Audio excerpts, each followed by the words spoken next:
Easy man, Senator John McCain. Senator, thanks for being with us. Appreciate it. Thanks, Sean. Thanks for having me on. All right, let's start with this, the unfolding record of Judge Sotomayor and what she said. You just heard the quote about Latina women versus white males and her idea that, you know what, we decide policy. What are your thoughts? Well, I think that her record deserves examination. She deserves her days of hearings. I would point out that for Justices Alito and Roberts, there was a very long period of examination, 70-some days and 93 days. And I think that we will examine her record carefully. I would point out that John Kyle and I both voted against her in her nomination for the Court of Appeals. Then Senator, now President Obama, tried to filibuster Justice Alito. If he'd have had 40 colleagues who would have joined him, Justice Alito would not be a member of the Supreme Court today. But we want to give her every opportunity to make her case, but we will exercise the Senate's responsibility of advise and consent. Newt Gingrich made a lot of news today when he said, and he put out a tweeting, whatever they call it. He said, imagine a judicial nominee who said the following, and he said, my experience as a white man makes me better than a Latina woman. He says the new racism is no better than the old racism. And then he said, he went on to say that a white male racist nominee would be forced to withdraw. A Latina woman racist should also withdraw. I think that we should be colorblind in every way on this issue, that people should be judged on their merits, on their qualifications. The president, because elections have consequences, is exercising his constitutional authority in nominating. We in the Senate will be exercising our obligations for advice and consent. So I'll give her a chance to make the case. Let me press you a little bit on this. That comment, does that concern you? Of course. And a number of other statements that have been made, and her record before that concerned me at the time, obviously. Otherwise, I wouldn't have voted against her confirmation to the U.S. Court of Appeals. But the nomination is there. The president, as a result of the elections, gets to put forward his nominee, and we will give that nominee every opportunity to make a case for an affirmative vote. When she talked about the Second Circuit and she said, basically, we decide, I know I'm on tape, I shouldn't say that. Did that reveal to you somebody who actively believes in judicial activism?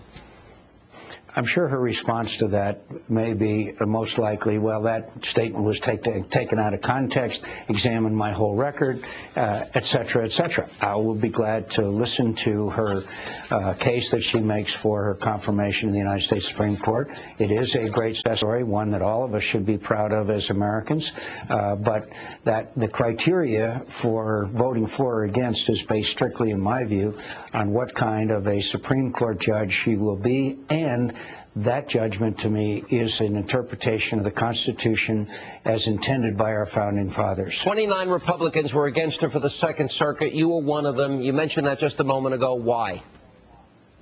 Because we didn't think that she was qualified, and because of her previous judicial decisions and the opinions that she had rendered.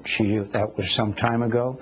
She now has accumulated a record in the appeals court, and we'll be looking at that carefully, I'm sure. Okay, so all right, I'm reading between the lines here, Senator. If you didn't think she was qualified for the Second Circuit, I've got to believe that you're going to be it's going to be a very difficult uphill battle for her to convince you she's qualified for the Supreme Court. Is that a fair statement?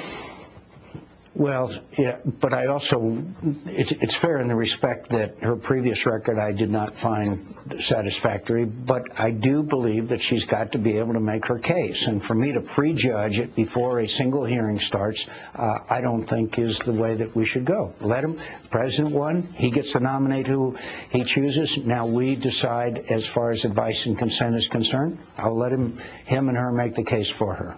All right, I want to move on to North Korea because we have a pretty serious situation unfolding there with the missiles being fired, with the nuclear test that has taken place. I think it was Peter Brooks who said in the New York Post that in the 4 months Barack Obama has been in office, he has been challenged more by Kim Jong-il and North Korea than George Bush was in 8 years.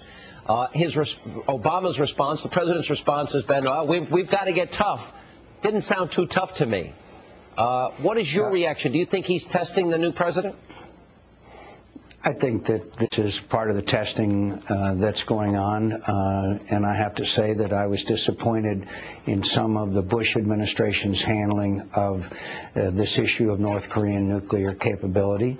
But I believe that this administration is taking it all too lightly. This is very serious. This is a dictator, an Orwellian situation, a dictator who is capable of actions that we cannot predict. There's no doubt that they are the scenario, as you described it at the beginning of the show, is taking place, and there are thousands, I believe 30,000 American troops in South Korea.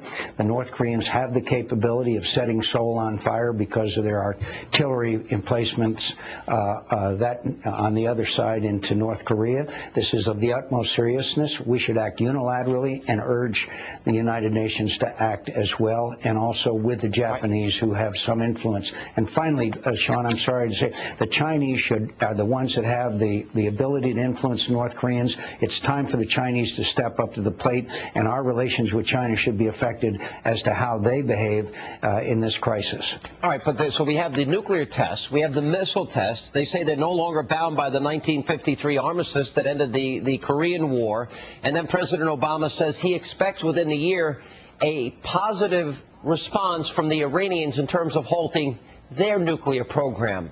Why do I not share that confidence? And your reaction to that, what should they be doing and saying, and how should they be acting? Well, we should reinstate North Korea on the states that sponsor terror list. We should freeze financial assets wherever we can. We should work with the Japanese to prevent transfer of funds to North Korea. I talked about the Chinese. And by the way, the Prime Minister of Israel does not share the President's rather optimistic view about the Iranians and nuclear weapons. Last question on the economy, Senator. There's talk in Washington now about a value-added tax coming on board. We've had record spending, quadrupling of our deficit in just 4 short months by the new president.